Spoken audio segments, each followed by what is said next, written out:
I hope everybody's in a good mood and everybody's caffeinated. So we'll get this started. We'll talk about CRY-IT data acquisition. And after spending a few days with you guys and talking and chatting, I realized one cool thing, that this bit is actually more or less figured out. So I think the hardware and the software for data acquisition and all these methods, they have very close crosstalk with just single particle cryo-EM. Tomography just is the same thing, but more tilts, and you have to care about a few more things. But in general, it's largely figured out. So can I advance my slides? All right, so let's take a quick look. I know Alex touched on it, or more like talked about the whole pipeline.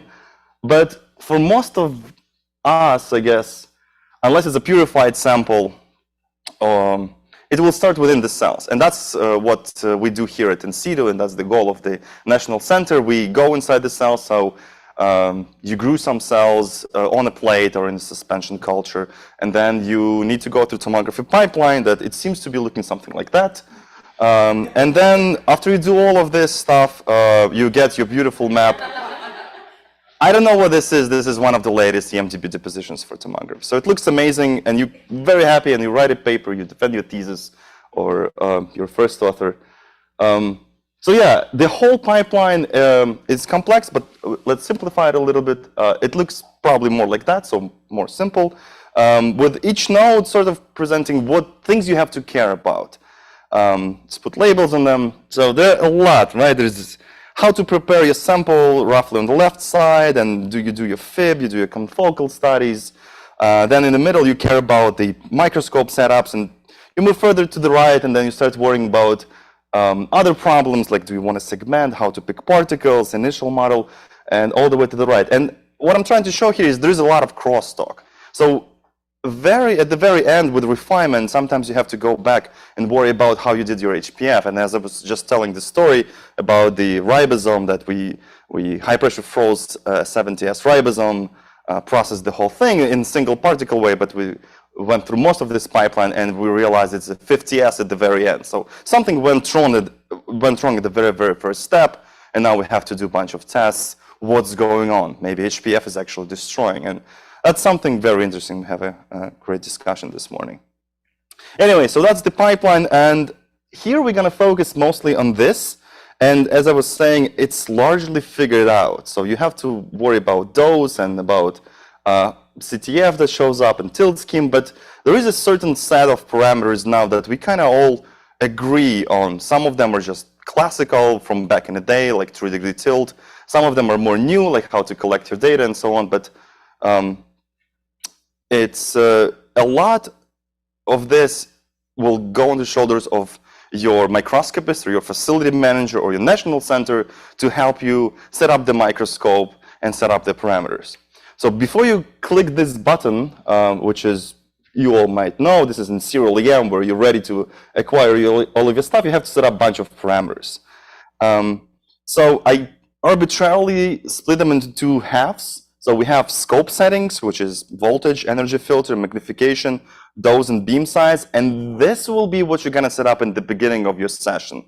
So be nice to your microscopist and to your facility manager and tell them exactly what you want, because changing these settings often will take time. For example, if you want to change magnification, you'll have to retune energy filter. And if all of a sudden you decide that 200 kilovolt is not enough for you, well, you have to change the whole microscope. So be aware that these are the settings you have to know in advance what you want to do.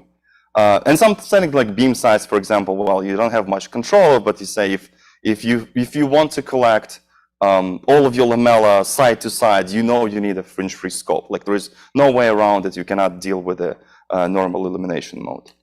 And the other thing is software settings, where you choose your tilt scheme. How do you navigate from target to target? What is your tilt angle data collection scheme? What's the tilt step and so on. This is largely on you, so this can be changed on the fly. If you see the data is coming out and you're not happy about it, you can change right away, and your facility manager, your microscopist will not be unhappy with you. This is really on you. All right, so let's go into all of these things. So first, scope settings. One parameter that's very important is accelerating voltage.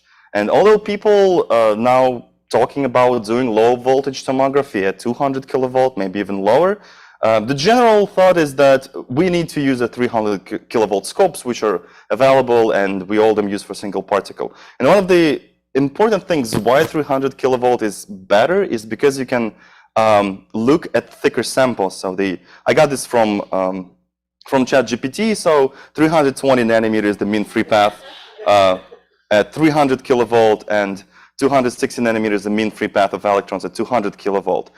So this mean free path is sort of the upper limit of what you want to be imaging. So you don't want really to image objects thicker than 320 nanometers. And in tomography, it's even more difficult because if you tilt high enough, if you tilt to 60 degrees, all of a sudden your sample is twice as thick. So you're going to be getting to 640 nanometers, which is double the mean free path. And essentially, we will get very, very dark images or almost unrecognizable stuff outside. They can still be useful for tomography. So if you need to look at thicker samples, you can look at thicker samples. But then you certainly need to use 300 kilovolt instruments. This is the lineup. We have Krios G4 and G3Is here. I think we also have G2s. So all of our instruments are equipped with energy filters, and G4 has Selectris and Falcon 4, Falcon 4i, and other Krioses have G10 cameras and what are they called? Bioquantum energy filters. So energy filters are important too. So the other alternative is like Joule CryoArm. I've heard good things about it, never used one, but apparently it can do the same thing. All you need is high voltage and energy filter. And then there are two other scopes, Glacios 2 and Joule CryoArm 200 kilovolt, which can essentially do tomography. I mean, nothing stops you from doing tomography on low voltage scopes, but expect that you want to put thinner sample in. So you can envision if you have a purified sample that's maybe 100 nanometers thick, or it's a single particle, it has super preferred orientation, that's 50 nanometer thick sample, you can go into 200 kilovolts. And you should not be really limited, especially in the early stages of screening and getting initial data from 200 kilovolt scopes. And these are, of course, cheaper 200 kilovolt scopes and more easily accessible. More people have them, but again, energy filter is important to do all of these studies. So why energy filter? The energy filter allows you to get rid of bad electrons. So those electrons that got through inelastic scattering, that lost some energy, you want to get rid of those because they don't really contribute to what we classically use to interpret our data. And for all the major pipelines, unless you're doing something super specific, they're useless electrons. So in case of a non-energy filter system right here, all of your electrons will get to the camera, and it's usually a straight path.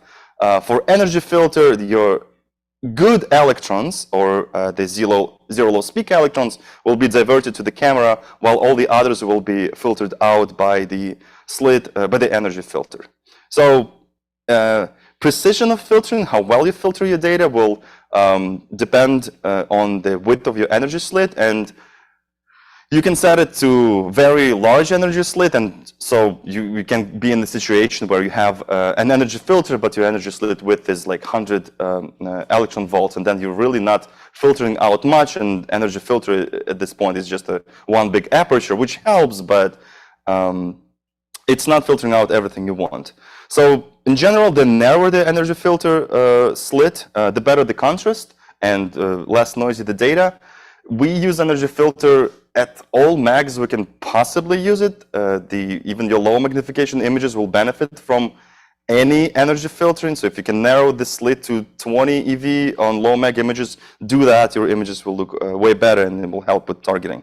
And one of the important things to filter out probably is this plasmon peak, which is one of the inelastic scattering that happens. It's one of the major peaks outside the zero loss peak, and it's around 1520 electron volts, so your slit should be wider than that. And usually the slit is centered around the zero, so you don't want to have your filter wider than 30 electron volts, because the ones that lost 15 electron volts will be outside of the range.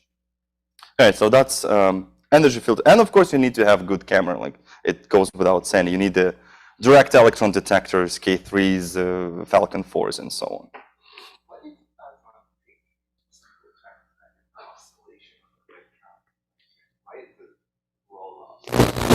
Right. So yeah, scattering by the outer shell electrons. That's as much as I can tell. If you look at just the scattering profile, you'll see the zero loss peak, which is all of your electrons that scattered elastically, and then the first major peak is called Plassmann peak.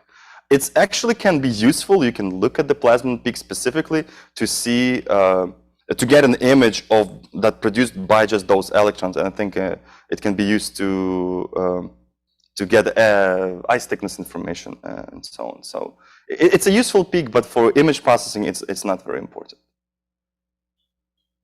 At least the way we think about it now. Okay, so next important setting is magnification pixel size. This will physically limit your resolution. So the same as in single particle EM, you won't cross Nyquist. There are some ways to actually these days that allow you to cross Nyquist, the super resolution, and then there is the other ways to cross Nyquist, but generally this will determine your Nyquist frequency, and that's where you're going to be stuck no matter what you do with the data processing. So if you're going for 2.6 angstrom map, that's your goal in tomography, good luck, then this is the sort of sampling you want, at least, or even higher. And if you're looking for a nanometer structures, or maybe just trying to cross the 1 nanometer resolution, you better go for a larger pixel size, because pixel size determines a lot of things. For example, your field of view increases as a square of the size of the pixel, so your field of view increases dramatically. So you'll have more stuff in your tomogram, so you can collect faster. Your field of view is better. You have more context information, and so on. So high theoretical resolution and field of view. And also less obvious things. At high pixel size, your tracking will be worse because now you're at the mercy of how good your stage is. And if stage moves too much, the cross correlation might be not great, and it will try to correct in the wrong place, and then you lost your tilt series. So it's useful even to collect at larger pixel size, especially in the early stages, unless you say, okay, I hit the wall, this is Nyquist resolution, I'm at 4.4 angstroms, I cannot go further. Then you go ahead and decrease your pixel size. Or you can also do like super resolution data collection, like if you really need it, there's really no need not to do super resolution. It slows you down a bit, but you can then further unbin it from this pixel size. Wrong way. So this is the example of how the field of views look. And if you're targeting like these small compartments, I don't know what that is, it's a yeast cell. You'll have very narrow field of view, but of course you will have higher detail there. And often you will just want like larger field of view so you can capture whole half of a nucleus or a bunch of ribosomes and whatever you're targeting. So it scales as a square, as I'm saying. So your data can increase between the smaller pixel size and larger pixel size dramatically by 10-fold or so. Okay, now probably one of the important things also to decide before you start collecting is everything related to dose. And we had some discussions about the dose rate with Daniel. And so dose rate per pixel on the detector level is what determined by the sensitivity of the camera. So if you're using a Falcon 4, it will be different. If you're using K3, it will be different. We in single particle generally use around 30, if I'm not wrong. I haven't done single particle in a while. Yeah, so around 30. But it seems like that causes too much coincidence loss, and you recommend using around 16 to kind of avoid that problem if you want to get to even the highest resolution possible. For tomography, I don't think it's an issue yet, but again, if you're pushing the resolution, you probably start thinking about these things. Another thing to keep in mind that this is the dose rate per second per pixel, so this is on the detector level, right? So if you're looking through a thick lamella and your beam over vacuum is about 32, there is a pretty high chance that on the camera level that can drop twofold depending on your sample thickness, and then you're in this regime. So something to keep in mind, yeah? Something I forgot to ask yesterday. What dose are you using during your game? What you're going to get? Yeah, good question. So that's directly related to this. So if I know my lamella are thicker, I just would go over lamella and take a zero image and see what is the thickness roughly, right? You can calculate what the thickness is, or you can just look at the dose rate. So if it's dropping right away from 32 over vacuum to 16, my gain will be at 16. Yeah, I know that it's not going to get any thinner, right? If I tilt higher, it will only drop from there. So there is no reason to do gain at high dose. And I think normally on our setups, at least, the DM gain is typically taken at 15 electrons per second. So quite happy with that setting, and that's usually what we use. If it would be even thicker sample, you can drop it lower, of course. All right, so the dose rate, that's determined by your hardware. And dose per series, it all depends on your sample tolerance. So there are a range of different samples that will react to electron dose differently. And remember, unlike in single particle, your each tilt will progressively accumulate more and more dose. So if you look at just individual tilts, you'll see your image gets more and more damaged to the point where it bubbles. And that bubbling that's something you don't want to happen, because then it messes up with your tilt series alignment, and all those bubble projections, they contribute anything useful to your sample information. So generally, we use between 100 and 150 electrons per angstrom squared. So this is dose on the specimen level. The total dose for all the tilts here, so all tilts included. For high resolution, you want to push this to the lower end, to 100, maybe lower. If your sample is super sensitive, well, then you determine by when it starts bubbling, when it starts burning. So we had a sample that starts burning up at 60, and there's nothing we can do about it.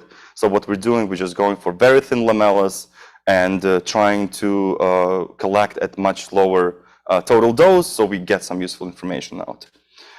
Dose per tilt will directly depend on your dose per series and how many tilts you do. So generally, we aim for between like 3.5 and 5 electrons per angstrom squared. If you do less tilts, obviously you can put more dose into individual tilt. If you do more tilts, then it's depending on the tilt scheme choice. Then you will have less dose per single tilt. And finally, dose per frame. We don't worry about that too much. Maybe we should. We usually aim for just enough frames to do proper motion correction. So you can collect with 10 frames, stick it into warp or motion core, what have you, and see if your motion is well corrected and you get nice CTFs out. But again, we aim between 5 and 20 frames per frame stack. It's up to you. If you're at the edge of what your camera can pull out, then of course you're limited by the hardware. But 10 frames per tilt image, that's our normal setting. All right, so that's the dose. Next, beam size, and I have these drawings here. Of course, you want to target, and this is fringe-free system, so that's important because with fringe-free system, you can have your beam, which is in green here, very tightly around the camera. And if you have your scope alignments done well, like your pivot points and your I don't know what else you need to calibrate, all the calibration here. Then at larger image shifts, this will stay nicely around the camera. So fringe free is important if you want to collect side to side.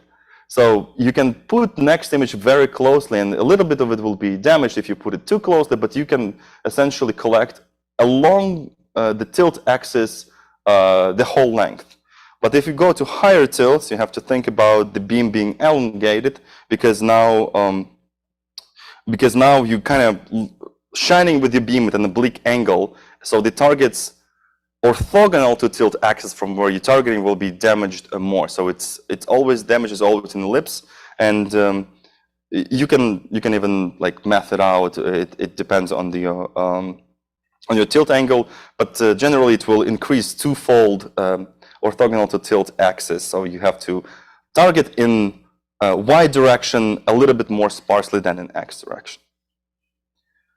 Finally, for the software setting, we go into software settings, and there are 3 ways to collect software that I know and that I used: Stomo 5, Legend, and Serial EM. Of course, we all know and love Serial EM. It seems to be the best. Leginon is what we use here, this facility, for all things single particle. It can also do tomography. And of course, there's Thermo Fisher Tomo 5. So all of them, I think not all of them. I think Tomo 5 and Legend has certain limitations. So Legend on tomography side is not very well developed, and I don't know if we're looking for a developer or the maintainers of Legend will be looking for a developer of tomography.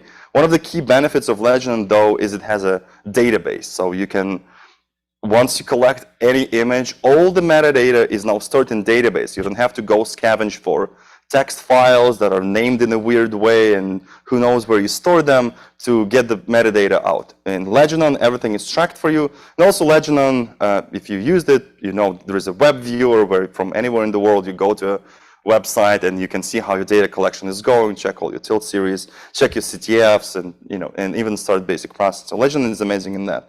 Tomo 5, the good thing, it's provided by Thermo Fisher. The bad thing, it's provided by Thermo Fisher. So it's, if you have any feature request or something that doesn't work, well, good luck. You get what you get, and maybe it's going to be updated in 6 months. What Tomo 5 has, and I think Tomo 5 is the latest, it can do image shift tomography, but it's really limited to the tilt axis. So you can collect the image in the middle, which will serve also as a track and tilt series. I think you will have also a tracking separate if you choose to. And then you can image shift along the tilt axis, thus increasing your speed by quite a bit. What Serial EM has, though, it was built to collect tomography data to begin with, so it has all the tomography features, and the recent release has beautiful setup to do just the classical tomography, but then it's very scriptable, so there are a lot of people who are writing scripts, and one of the things we're using here is space tomography, where you can image shift not only along the tilt axis, but also orthogonal to tilt axis, which means you can speed up your data collection by a lot. Like you can have one tracking target and then image shift to 25 or 50 or what have you targets and collect all the data per tilt all at once. So, of course, Serial EM is the software of choice for us, although we maintaining Leginon and dabbling with Tomo 5, I think it's installed in all of our scopes, so we have it if we want to use it. Oh, it's got bold. Then tilt scheme, I think this is also kind of everybody agrees on. So there are 3 major ways to do it. One is swing. So you start at a usually high tilt angle and just go lower and lower until you get to 0, and then you start going to the high tilt angles on the other side. So this is useful for bad stages. So the tracking is probably the best here because you just always go in the same direction. So your goniometer will be nice and happy that it doesn't have to alternate tilts. There is no need to track your 0 position. You're just gonna cross it and then move on. And it may be useful for lamella if you mill them at very sharp angles. You can imagine the lamella milled at 45 degrees. And then you can just start at that position at stage tilt 0 and just go ahead and do the swing as much as your stage allows, and then you don't need to worry about anything. So the standard way is the bidirectional. So you go from 0, so at 0 specimen tilt, go to 3 degrees, 6 degrees, 9 degrees, all the way until you reach your highest tilt angle you set.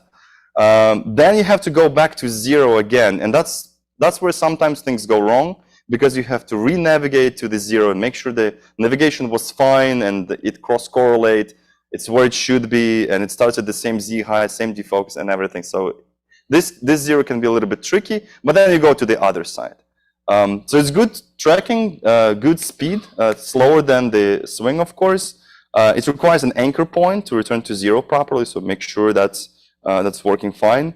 And you can start at arbitrary angle. So if you have a lamella pre-tilt, you can start at whatever tilt you want and do bidirectional scheme from there.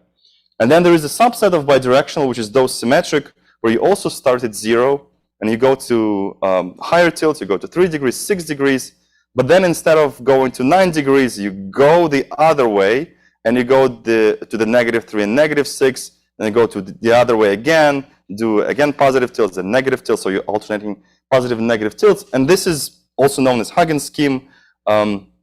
It gets you to the highest resolution. So if you're pushing resolution, this is obviously your way to collect data. And the main reason is because your lowest tilts, when your sample is the thinnest, will have the earliest electrons. So the lower tilt electrons will see undamaged samples, and that will end up in your final data. and that gives you the best resolution. So if you start, for example, with swing, you start at 45 degrees, so your best undamaged sample now is looking through much thicker ice, and you'll get worse data. So it's always good to start at the when your sample is at the thinnest and it's undamaged. So dosimetric kind of takes care of that. And dosimetric is implemented in SerialEM and in scripts that use SerialEM. Okay, now come to navigation. I already talked about it. Yeah?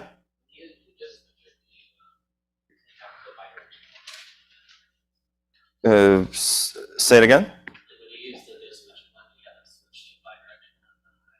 You could. When do you do that? So yeah, so you could do that. I think it defaults to something like 30. If you cross 30, then it just continues collecting. I don't know if anybody did like a study on what is the resolution limit when you can actually do that switch, but probably middle, say, I don't know, 7 tilts are the most important. So you probably can switch after you get to, I don't know, 9 degrees, you can switch to bidirectional, just continue the swing. The goal here is, yeah, just to get your highest resolution data close to 0 when the sample is thinnest, and the rest angles will be really used for low resolution for tilt series alignments and so on. So I don't know, probably it's a good study to do if somebody has a lot of microscope time and good sample. Yeah, so navigation, how do you get to a sample? Of course, there's a stage shift way, which is classic.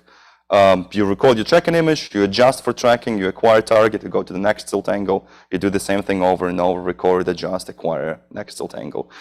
This is very slow, right? And it relies on stage tilt, on a stage shift between targets, so you can collect only one tilt series at a time. And the image shift way that we're using right now, you record your tracking image, then you adjust your image shifts for all the targets in this group, and your group may be a grid square or a subset of a square or a lamella in our case most often, and you then adjust that image shift based on how well your first track and tilt series went, and then you image shift to all the other targets. Then you, after you acquired however many targets you have, you go to the next tilt angle. Again, you acquire track and tilt series image, which can still be useful. It's going to be useful data, but it's going to be the tilt series that moved the most. And then you go and image shift again to all of your targets. So you're speeding this up because now you can collect essentially 10, 20 tilt series at a time per tilt angle. So you tilt angle once, and then you collect 10 tilt series. Image shift is very fast, unlike stage shift, and it's very accurate. So there's an added benefit of precision. I think I talk about this here. So with the classic, you have a pretty good defocus control. So we still have some issues with defocus gradients during the image shift. And if you lose one tilt series, you lose one tilt series. If you lost tracking on one, you lost tracking on one. Nothing else is affected. You move on to the next tilt series and you're happy about it. It's kind of slow, 15 to 20 minutes per tilt series, and the throughput of milling is now much higher. So we need to speed this up.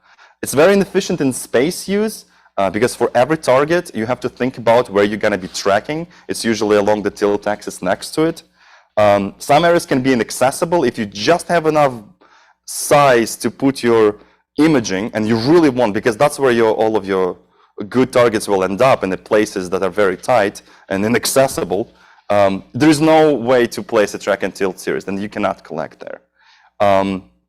And targeting relies on a stage shift at low magnification, so navigation between targets done at low mag, so you go to the next target, and you're just at the mercy of cross correlation and stage shift. So image shift, just mentioned it, it's fast. The more image shift targets you have, the faster it is per tilt series. It's very precise targeting, as whoever done PACE already, you know that you image shift directly on the target, you do a preview, and you know exactly the area you're going to collect on. And very efficient use of space, so you only need one tracking area, and even that tracking area will still be useful. The bad thing is it requires very accurate calibrations, and I think some of our calibration is still not there. There's some things need to be figured out with the defocus. It requires either perfect sample, for example, if you're doing this on a grid square, it should be perfectly flat, or you should be able to perfectly estimate the geometry. And there are ways to do it, but it still can be tricky sometimes. As I'm saying, defocus gradients, we still suffer from those. And if you lose tracking on the track and tilt series, you lose all of your tilt series. That's it. So you have to move on to the next square. But it's still much faster and outweighs the benefits of the classic way to do it. Yeah, so that's base. Is the imaging per grid square at the time? It depends on the range of your image shift. So as far as you can image shift, our lamellas are typically about 20 microns, and lamellas is what we collect on most of the time tomography. So if you target the middle of the lamella, so your track and tilt series somewhere in the middle, you can image shift to the whole lamella. So 10 microns. I don't know what's the hardware limit. You can probably image shift to 20 microns, but then you'll start suffering from other effects and precisions and so on. But 10 microns is what we normally do. So you can cover the whole 20 by 20 microns square or subset of a square. Does that answer your question? At one time. Yeah, at one time. Tilt angle settings, as I was saying, standard is sort of the historical way, and everybody who starts doing tomography, we go -60 to 60. That's the stage precision. After 60, our current stages become pretty unstable and start doing strange things. But you can push them to -70 and 70, especially if you have a good stage. If you have a bad stage, you probably would limit your high tilt angles even lower. And the normal is the 3-degree increment. I don't know who came up with that, but 3-degree increment seems to be the way. On lamellas, the tilt angles will be limited on one side because of the pre-tilt, especially for waffle milling. When we mill at pretty sharp angles, you have to take that pre-tilt into account. So we usually limit our data acquisition from -30 to 60. If we go past -30, you cross the doubling the thickness of your lamella because you start tilting too high and it just becomes too thick to image. So on one end, you can go all the way up to 60. On the other end, you have to limit your tilt angles. And we also usually do the 3 degrees increment.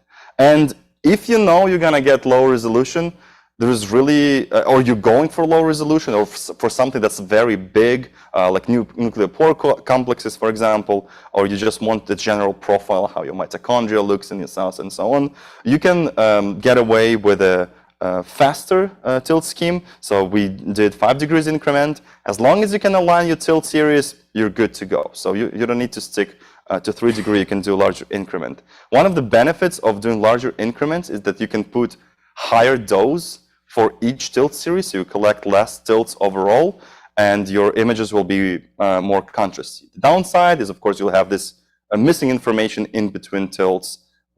But again, if you're going for lower resolution, you kind of set your expectations low, you can increase the increment. 4 is also a good choice. It doesn't have to be between 3 and 5. So yeah, let's put this all together. And this is sort of the single slide I should have probably presented.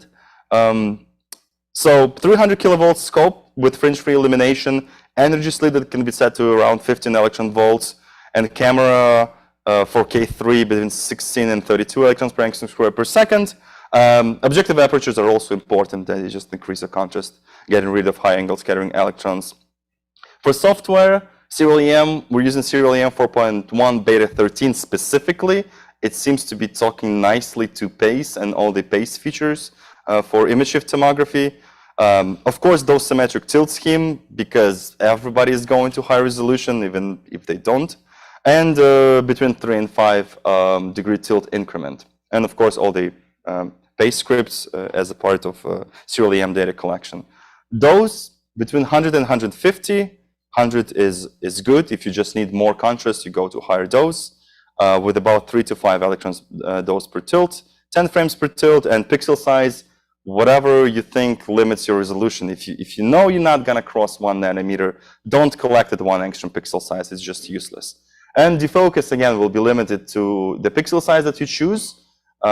Usually, the larger the pixel size, the larger the defocus, because defocus will increase your contrast, but limit your high resolution. So if you already know you're going to 1 nanometer, you do not have to collect at one micron defocus. But a lot of these settings will have to be determined experimentally per your data set. But I think something, a good place to start will be about 2 angstroms per pixels and 4 microns defocus, just to get you started, and then process the data, see what you get, and determine what you need to do next. Yeah, and that's all I have, and thank you.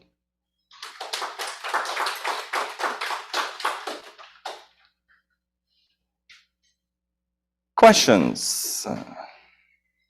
Why do some electrons scatter more, let's say, that are caused by the objective aperture? Some electrons, like an aperture, I guess, limiting the scattering. Yeah, right. Why do we want less scattering? So objective aperture will get rid of high-angle scattering electrons. It's just physical hole that will get rid of anything that scatters at super high angle. And the higher the angle, the higher the resolution. This is before the Yeah. So wait, it's after the sample, but the important thing there, the frequencies, the angle of scattering is essentially your resolution. And the highest angle scatterers carry the highest resolution. But if you're sampling already at, say, 4 angstroms per pixel, you actually don't need all of that high resolution information. It will just contribute to essentially noise. So you can just get rid of them and get higher contrast that way, because those electrons do not carry useful information for you at this sampling rate. For example, if we collect single particle data at 0.3 at 0.3 angstroms per pixel, you probably want to remove objective apertures altogether, because now you're capturing all the high resolution information. Whether you get to that resolution during process or not, questionable, but you're still gonna include all of those high angle scatterers in your data because of your sampling. Anytime you delete electrons, you're going to increase the contrast is the difference between the electrons that are going through and the ones that are scattered by the signals. Remove scattered electrons, it's higher. The difference. And we want higher contrast because everything is super, super low dose in tomography. Delete the inelastic ones, there's So if your single particle frames are stuck at 2.4 angstrom, they have a 70 micron aperture. yeah, exactly. So we usually use 100 micron, I think, for everything.